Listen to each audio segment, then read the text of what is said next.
Hi everyone, I'm Evan Mitchell, music director of the Kingston Symphony Orchestra, and I'm here this Symphony Sunday with Ben Glossop, who is our principal bassoon. Ben, thank you so very much for joining me this Symphony Sunday. Oh, thank you, Evan. It's my pleasure. This is going to be a very fun one for me because I adore the bassoon and I adore the piece that we are going to be featuring today. This is Defia's absolute masterpiece as far as I'm concerned, his Three Cornered Hat, a ballet which is so colorful and so brilliant and so indisputably authentically Spanish. I love it to pieces. And we performed it as our season finale, not this past season, but the season before, on a concert which was all authentically Spanish music. That is to say, music that was written by Spanish composers, as opposed to non-Spanish composers who wrote music that sounded Spanish or happened to have that particular color. We were going for Spanish authenticity, and I really think we knocked this one out of the park. It was an absolute highlight of the season for me. Now, with specific regard to the bassoon is such a distinctive instrument. It has such flair and such character. And as a result of this, composers have taken advantage of these aspects of the bassoon.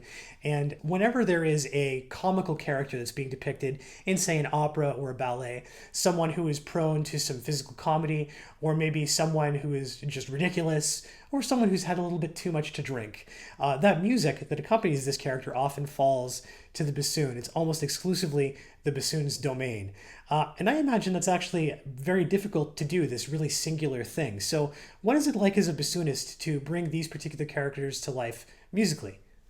Well, yeah, it can be a challenge sometimes, but for the most part, it's actually a lot of fun. We get to allow the bassoon to sound in its sort of goofy glory, the way it kind of wants to sound, and we don't have to try to keep the sound quite so refined sometimes. Maybe we can take a reed that has a slightly buzzy sound or something like that, because it's the reed that's flapping together. It's quite a large reed, say, compared to the oboe, and it's vibrating against another reed, unlike, say, the clarinet. So it has that distinctive buzzy sound that can be almost inelegant sounding, but in the hands of a master composer like Defia, he manages to create a character that at one point sounds very goofy, but at the other side is it's very pompous. So the character that we're trying to portray is pompous and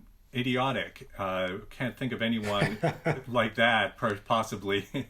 And so it's actually a lot of fun to play. And if anything, we don't have to go out of our way or out of our lane to try to sound too goofy until the point at which he's supposed to fall down and he trips over himself, and the trumpet actually gives a good muted assist in the goofy sounding aspect of things, and we get to play our lowest notes. And so some composers are really great at saying, okay, what are the uglier sounding notes on your instrument? Could you play those for me? And so you can often see the composers that have really done their homework because they place certain funny sounding bassoon excerpts in awkward or more awkward keys, so that to take advantage of the particularly goofy sounding notes on our instrument. Yeah, well, it's I agree with you. I think that Defy is a true master and one of the an absolute heavyweight in the orchestral world, as far as I'm concerned. It's a real shame that he is not played more often. And I think that he really is a master orchestrator because this is something that we had spoken about earlier, that not only are those goofy aspects of the characters executed perfectly and within the framework that makes sense with the bassoon, but at the same time, there's another level of depth to that. It's not all parody. There actually is an element of elegance behind it. And in fact, the excerpt that we're going to be playing, which is the introduction of the corregidor, the magistrate, this buffoon, in the second half of Three Cornered Hat. It begins with some more of that characteristic goofy music to sort of showcase his physical antics. But then when it goes into his dance, if you were actually able to shave off one layer of obnoxious from this music, take away the really loud castanet shots and some of the very obvious and overt gestures, you would have what would be a really elegant and sublime sort of Spanish minuet. And I think that that's something that's to be able to balance those two things, which makes the parody all the more effective, in my opinion, is something that's really quite astounding and difficult to do. Now, it's something that Spanish composers seem to do in general very well. This was on a concert of all authentic Spanish music. As I've said, we had the intermezzo of the Marriage of Luis Alonso by Jimenez to start things off, which is just such a great way to start any concert, really. We had the famous Rodrigo Guitar Concerto, truly one of the greatest pieces written in the 20th century. Very beautiful, very sumptuous, filled with unbelievable melodies. And then we had Three Cornered Hat, the complete ballet of De Falla. And it was a remarkable concert for everyone, but it was a particularly remarkable concert for the bassoon, actually. So I wanted to ask you, how do you feel about Spanish composers and the way that they treat the bassoon with regards to parts for, say, ballets or whatever? What is it like to be playing Spanish music, authentically Spanish music, as a bassoon player? Well, I certainly love playing Spanish music. It really brings me back to my days as a boy playing classical guitar. So much of the great guitar repertoire is in fact written by Spanish masters. Even as a teenager, yeah. I spent time getting the guitar concerto up to, not the best level, but it was a lot of fun. And so getting to play that piece, which has such a memorable experiences for me as a boy, it makes me feel really at home. And so getting to play the lovely lyrical moments, like in that concerto when everything comes to a stop with the bassoon answering the oboe in a very lovely sort of ba-da-dee, holds everything before the big cadenza. It's a really lovely moment, and they really often have a great sense of tonal color. So the bassoon, along with sounding goofy at times, has a certain effect when it's way, way up high. So the composers will often use the extreme high register for its sound, but they don't live up there. They often will use the lyrical tenor area, part of the instrument really nicely, and often using the more resonant tones of the in the staff parts are often really nicely handled, because they seem to be keen to sort of say, well, at this point we're going to stretch out and go for color, and at this point we're going to have a lovely tonal palette. So it's really, really nice to play that kind of music. It's a wonderful experience for sure, and that concert was definitely a highlight for me as well. Oh, I'm sure. I think that the great Spanish composers were particularly adept at being able to say, and it sounds so perfunctory when you just say it out loud, but okay, well, here's the emotional idea that I want to resonate within the audience member. What instrument do I use at what dynamic in what register to be able to evoke or provoke that emotional response? And if it's an instrument, for example, such as the bassoon, which has an extraordinary tenor register, do I make sure that everything around it is quiet? Do I double it up with another instrument if I want to have just a bit more of a beefy accompaniment? How do I handle the vulnerability of this particular register?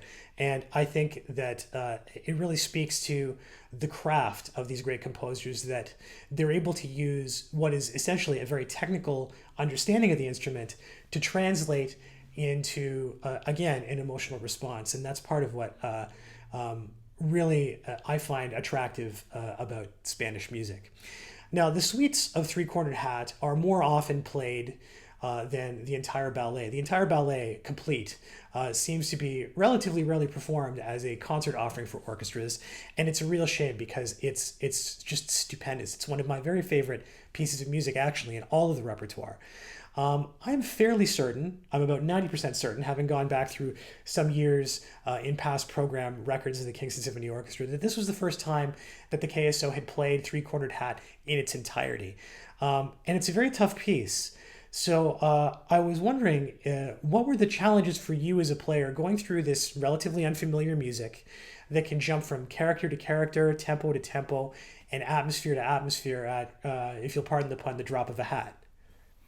Well, yeah, in fact, I think this should be a question for you in some ways more than me, because the challenges of having to pull those tempos out of the midair is quite challenging, especially with just a stick to remind yourself. As a bassoon player, we're given that extra added feel that helps us with our feel, because we're blowing into the instrument. We actually have something physically to remind us of, oh, this is how this particular muscle memory. Yeah, exactly. and so it can be it can be a challenge for sure. But you kind of have to just dive in and trust the guy in front of the orchestra telling us how fast to go, and it's certainly why we have rehearsals and it comes down. But the aspect of playing the whole piece is it's definitely a great one for it, because there's always this challenge in ballet that the composer has to write for 10 seconds as the whole cast of characters comes on the dance floor. They're going to do some dance that where all the interest is in the dancing itself, and so the composers can sometimes lay back and do a vamp for 8 bars and get away with it because it's not so important. But in this piece, so much of the wonderful writing and the really complex modern harmonies and rhythms and really comes through so nicely in the piece. And it's a very simple story for the most part, like so much of these kinds of ballets and operas are, but it's the characters and the emotional depth and the excitement of all that party music, and it really is a fantastic piece of music. It was the whole concert again was just a joy to play for sure. Mm-hmm. I found that to be like an incredible highlight. It's always nice to have a peek at the very end of a Masterworks series as well, to feel as though you've I feel individual concerts are journeys, I feel seasons are journeys, and just to see the progression that we had, that was really something special. It's a concert that I remember very fondly, and it's been wonderful to finally feature part of this music that we performed, I guess 2 seasons ago now. So in that spirit, we are now going to perform a selection. I'm going to play for you, I should say, a selection from that concert. This is from Falla's Three Cornered Hat. This is the introduction of the Magistrate, the Corregidor, in the second half of the ballet, which has one of these characteristic goofy, totally ridiculous bassoon solos to begin. And then we have the Corregidor's Dance. We'll play a little bit of that, which is, again, over the top and ridiculous, but so finely crafted that you can see the elegance and the reference to the more refined music inside. It's just it's a wonderful passage.